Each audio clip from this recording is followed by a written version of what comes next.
Buenas tardes con todos los presentes, siendo las 2 p.m. de la tarde, hora exacta, día 28 de abril del 2021, en la sala de audiencia de los juzgados de investigación preparatoria de Lima. Se ha programado para el día de hoy la audiencia con el expediente número 54321-2021. Esta investigación en contra de los sujetos A y B por la presunta comisión del delito robo agravado. Esta audiencia está siendo dirigida por la jueza penal Vanessa Mercado Zuluaga. Se pone en conocimiento que se está siendo dirigida grabando y vamos a proceder con la realización de la audiencia. Asimismo procedo al registro de audio y también asimismo procedo con el uso de la palabra del fiscal. En primer lugar, muy buenas tardes con todos. Mi nombre es Adrián Arturo Reño Ríos, fiscal provincial.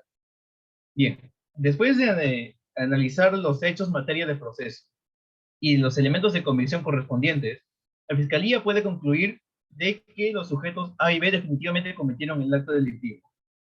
Todo comenzó el 27 de julio del 2020, en la que el sujeto C estaba caminando por un callejón oscuro para poder llegar a su casa, cuando de pronto vinieron los sujetos A y B y la asaltaron. Para ser exacto, el que estaba cometiendo el acto delictivo era el sujeto A, quien estaba procediendo a intentar robarle el bolso a la sujeto C, mientras el sujeto B esperaba en la moto. Después de un breve forcejeo, el sujeto A le dispara en la cabeza a la sujeto C y logra arrebatarle el bolso, huyendo rápidamente del lugar en compañía del sujeto B. El sujeto C afortunadamente no falleció, pero ha quedado grave e inconsciente en el hospital de San Roque. Durante las investigaciones preliminares, hubieron dos testigos que nos comentaron sobre que habían logrado identificar quiénes eran estos sujetos. Además de mencionarnos de que había una cámara de seguridad cercana al lugar de los hechos, que si bien había grabado la contextura de sus cuerpos, no había grabado sus rostros. Así que una vez identificados, fueron notificados como corresponde. El sujeto B había venido voluntariamente. Él nos había comentado de que no pudo haber sido él el acompañante de A, debido a que estaba en la estación Soyuz para tomar un bus hacia otra provincia. Cosa diferente había ocurrido con el sujeto A, que había negado completamente todo y además había sido traído por convulsión compulsiva debido a que se notificó varias veces, de las cuales ninguna de ellas había respondido. Para sustentar mi requerimiento de acusación, he de mencionar el artículo 353, numeral 2 del nuevo Código Procesal Penal, en el que se menciona que el auto de enjuiciamiento resultante de la audiencia está sujeto a sanción de nulidad, lo que significa que la decisión tomada no podrá ser impugnada por ninguna de las partes. Además de que el artículo 189 del Código Penal nos da dos elementos a mencionar. En primer lugar, la hora. El hecho delictivo había sido cometido a las 21 horas con 20 minutos de la noche, cumpliendo con el supuesto del número 2. Y en segundo lugar, las circunstancias en las que se lleva. Se cumplió con el numeral 3 cuando el sujeto A empleó un arma de fuego para poder cumplir con el delito. Y la complicidad del sujeto B para huir en la moto, lo cual indica el concurso de dos personas, como mencionado en el numeral 4. Por esos primeros elementos, solicito a la Suprema Jueza de que declare fundado el requerimiento de acusación contra los sujetos A y B. Por ahora esos son mis argumentos. Bien, fiscal, doy el uso de la palabra de la abogada defensora del sujeto A.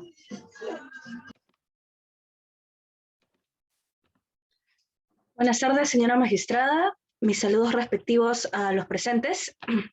Mi nombre es Xiomara Bernabé Perea, abogada representante del sujeto A, y quisiera manifestar que, en primer lugar, Mi patrocinado se le está acusando de la comisión del delito de robo agravado en agravio del sujeto C. Mi patrocinado se encontraba en compañía de un amigo cuando fue capturado. En el momento en el que él rinde su declaración, niega tajantemente la comisión de este hecho delictivo.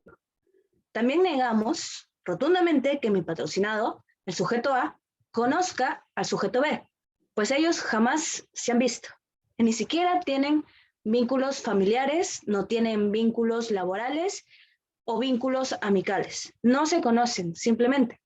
Inclusive la misma Fiscalía, en representación del Ministerio Público, tampoco ha llegado a comprobar relación alguna entre mi patrocinado y el sujeto B. Es por eso que la defensa solicita el sobreseimiento del artículo 344, inciso D, del Código Procesal Penal. Ahora eso es todo, muchas gracias. Bien, abogado defensor del sujeto B, puede dar el uso de su palabra. Buenas tardes, señorita magistrada. Buenas tardes con todos los presentes. Habiendo escuchado los argumentos del fiscal, nosotros solicitamos el sobreseimiento de acuerdo a lo amparado del artículo 344, numeral 2, por dos motivos. Porque el hecho objeto de causa no se le puede atribuir a mi defendido y porque no hay suficiencia probatoria en los elementos de convicción presentados. Estos artículos están mencionados, reconocidos en el literal A y D de la norma citada. Decimos que no se le puede atribuir esta investigación a mi defendido, ya que él, en las circunstancias, en el momento donde ocurrieron estos hechos, él se encontraba en otro lugar. Él se encontraba, como hemos presentado, la boleta de compra del pasaje a Chiclayo. Él se encontraba ya viajando, ya porque esta compra lo hizo en la tarde y los hechos ocurrieron en la noche. Entonces, por las leyes de la física, no puede ser posible que una persona se encuentre en dos lugares al mismo tiempo. Así mismo estamos mencionando que no hay suficiencia probatoria, ya que el fiscal solo está presentando dos testigos y una cámara de videovigilancia en el cual ha reconocido que se nota borroso, es decir, no se puede reconocer a las personas. Quiero hacer mención del acuerdo plenario 6/2009, en el párrafo 7, donde se indica que para que esta acusación sea válida, tiene que existir una relación circunstancial, temporal y espacial. Y esto no se estaría dando cuenta en esta acusación, ya que no se está estableciendo el vínculo que habrían entre estos dos acusados. Igual manera, cuando se ofrece a los testigos, en sus declaraciones no se está indicando en qué lugares estaban ellos, si es que estaba en un lugar cercano, si es que estaba en un lugar lejano, entonces no se puede precisar si es que ellos realmente pudieron reconocer a los acusados. Eso sería todo por el momento.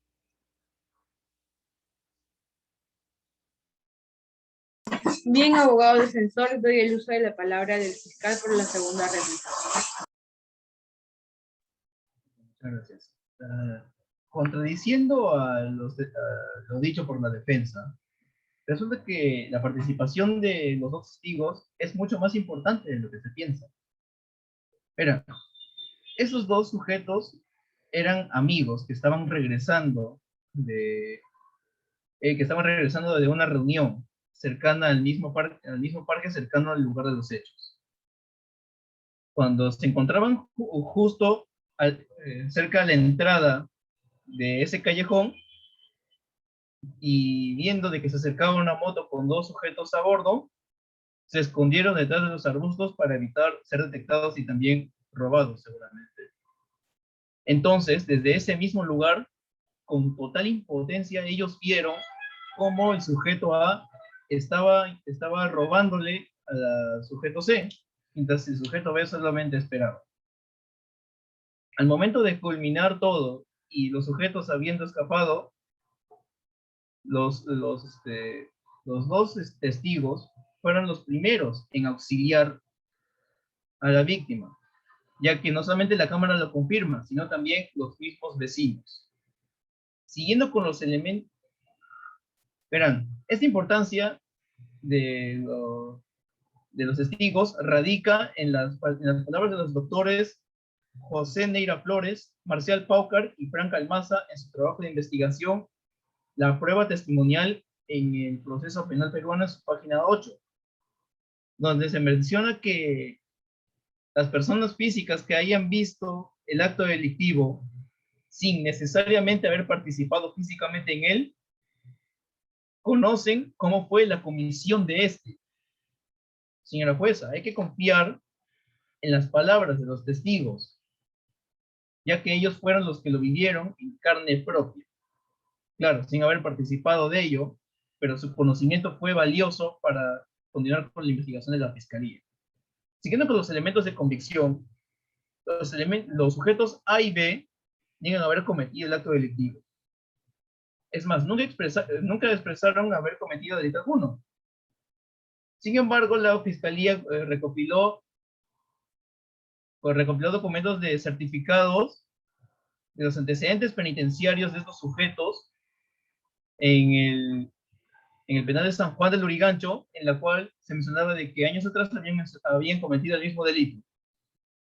Por lo cual, esto cabe la siguiente pregunta. ¿Quién nos garantizaba de que los sujetos A y B iban a volver a cometer los mismos delitos en el futuro? Bueno, queda demostrado de que no han logrado rehabilitarse completamente durante su estancia en el establecimiento penitenciario. Por ahora, estos son mis argumentos. Bien, fiscal. Por ahora doy el uso de la palabra de la abogada defensora del sujeto A. Sí. Con respecto a lo expresado por el señor fiscal, yo no estoy diciendo de que sus testigos no se conozcan. Estoy diciendo de que no existe ningún vínculo ni conocimiento entre los sujetos A y B. Es ilógico, además, decir que mi patrocinado haya dicho de que jamás ha cometido un delito, pues él tiene antecedentes penales. Es completamente ilógico que haya manifestado eso.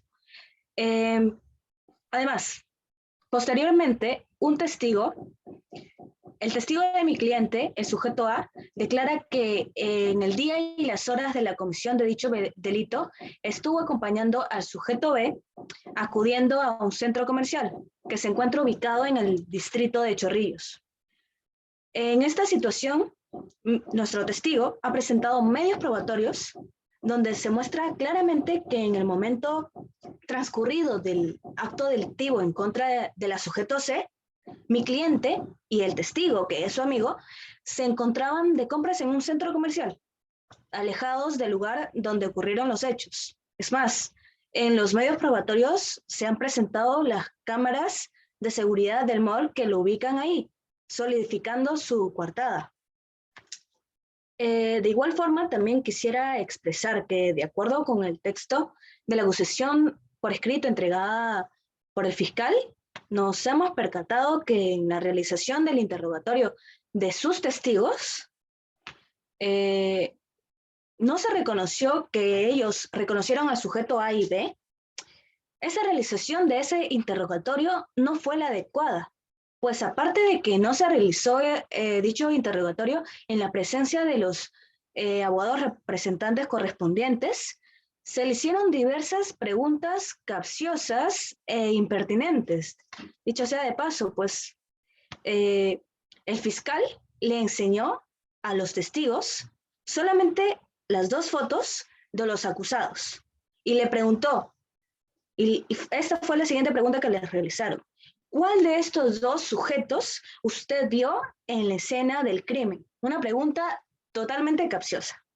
También se le preguntó ¿a cuántos metros del lugar del crimen ustedes se encontraban aquella noche? Entonces, en tal sentido, mostramos nuestro total rechazo ante este posible interrogatorio fraudulento. Eso es todo por ahora, señora magistrada. Muchas gracias. Bien, abogada, doy el uso de la palabra del abogado defensor del sujeto B. Es necesario mencionar que mi defendido, posterior a la investigación, cuando él lo notifican, él se presta para la declaración, es decir, quiere contribuir con esta investigación, ya que no tiene nada que ocultar. Se ha mencionado que ambos acusados ya han estado anteriormente en prisión, sin embargo, se ha omitido mencionar que esa fue una prisión preventiva. que posteriormente en la apelación esta fue revocada, y fue revocada porque no se hallaron los suficientes elementos de convicción para que estén detenidos preventivamente por el delito de robo. Quiero mencionar el artículo 349, inciso 1 del Código Procesal Penal, en el que se establece el contenido del requerimiento de acusación, y uno de ellos es que tiene que haber una relación clara y precisa de los hechos objeto de investigación, y se tienen que establecer las circunstancias precedentes, concomitantes y posteriores. El señor fiscal ha dado cuenta de los hechos que ocurrieron. Se podría mencionar que esos fueron las circunstancias concomitantes. Sin embargo, sobre las circunstancias precedentes no se ha mencionado nada. Es decir, no se ha eh, vinculado de alguna manera entre los dos acusados, o se ha presentado alguna coordinación, alguna conversación previa a la comisión del delito. De igual manera, respecto a las circunstancias posteriores, no se ha hecho mención qué es lo que habrían hecho ellos con con el dinero robado, o cuál fue el paradero de ambos posterior al acto delictivo.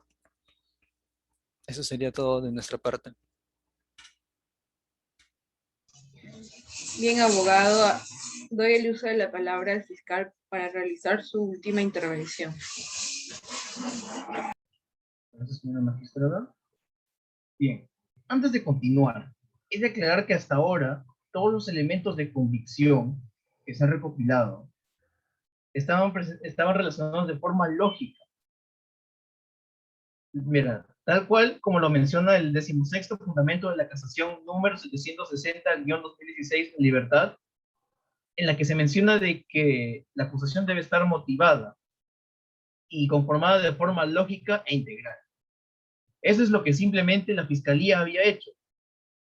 Vio un hecho, se analizaron se vieron a los testigos, se vio el video y simplemente todo conectó. Ahora, a los testimonios se han unido dos personas más. Y tiene que ver relacionado con el supuesto viaje, en primer lugar, del sujeto B. Si bien se había demostrado de que el sujeto B tenía un boleto para poder ir en bus a otra provincia, la fiscalía había tomado las palabras del gerente de esa estación, en la que me mostró un documento, en Excel sobre los boletos que habían sido confirmados para el viaje de ese bus, de los cuales el boleto del sujeto B no había sido confirmado, decía faltó. Es decir, tenía un boleto, pero jamás llegó a la estación para tomar su bus. Lo cual la fiscalía concluye de que para evitar levantar sospechas, simplemente no se presentó, se escondió en su domicilio y había llegado tarde a la convocatoria que le habíamos hecho para aparentar que había ido al viaje. Y en cuanto al sujeto A, se tomaron las declaraciones de un acompañante del sujeto A, que según él, ese sujeto lo estaba acompañando en el mismo día de los hechos. Sin embargo, en una carpeta tenemos la opinión del perito de balística, en la que se menciona de que las huellas dactilares encontradas en el arma eran de nada más y nada menos que el sujeto A, lo cual a la fiscalía le hace concluir de que el acompañante del sujeto A simplemente lo estaba diciendo para poder encubrir a su amigo. La importancia de esta prueba pericial está conforme al acuerdo plenario 4-2015/6J-116, que especifica de que el perito, mediante el uso de sus conocimientos, da su opinión al respecto sobre determinada materia y le informa al juez. Así que las huellas dactilares encontradas en el arma nos llevan a concluir de que el sujeto A definitivamente cometió el robo agravado. Después de todo, ¿por qué no creerle a un profesional en la materia de balística, como es en este caso? Así que reitero a la señora jueza de que declare fundado el requerimiento de acusación contra los sujetos A y B por delito de robo agravado. Eso es todo, señorita. Muchas gracias. Bien, fiscal, doy el uso de la palabra de la abogada defensora del sujeto A. Respondiéndole al señor fiscal, es que el testimonio del testigo, del amigo del sujeto A, mi patrocinado, no solamente se cuenta con su testimonio, sino también con las cámaras de vigilancia del mall, donde lo captan al sujeto A y a su amigo en el mall. Hay cámaras donde lo captan en ese mismo lugar, en la fecha y en la hora de ocurrir los hechos en contra de la sujeto C.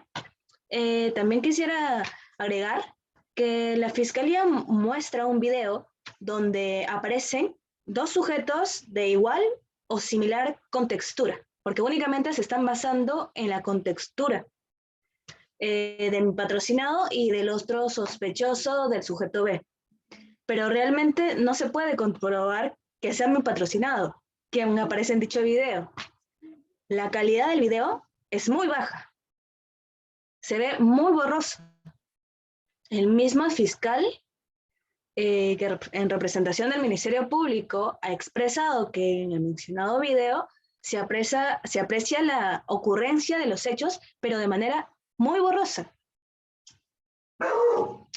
No se logra ver bien la cámara de ambos. No obstante, no negamos que la sujeto C haya sido herida.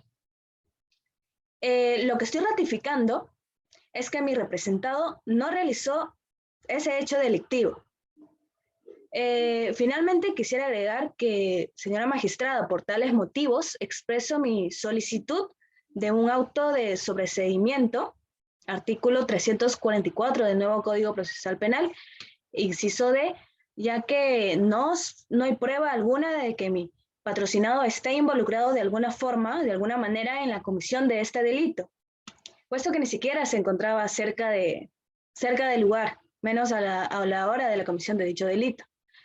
Además que hasta ahora, hasta el presente día, el Ministerio Público no ha demostrado que exista suficiencia probatoria o la existencia de sospecha suficiente. Muchas gracias.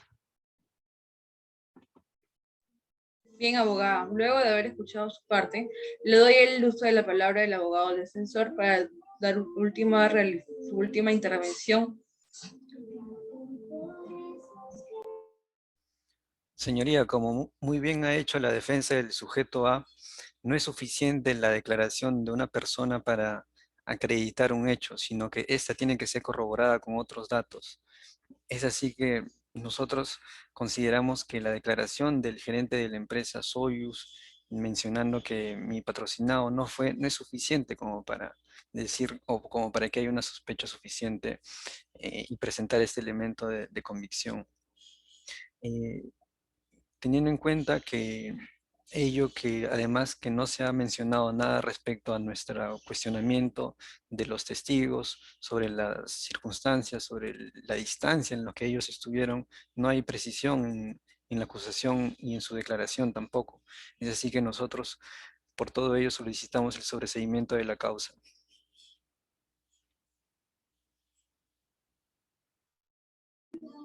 Bien, luego de haber escuchado las partes, la fase intermedia constituye el conjunto de actos procesales, cuyo objetivo consiste en corrección o saneamiento formal de los requerimientos o actos conclusivos de la investigación. Estos requerimientos deben cumplir con ciertas formalidades, cuyo sentido radica en la búsqueda de precisión en la decisión judicial. Por ejemplo, se debe identificar correctamente al imputado, se debe describir en hecho por el cual se pide absolución o la apertura de juicio. Se debe calificar jurídicamente ese hecho.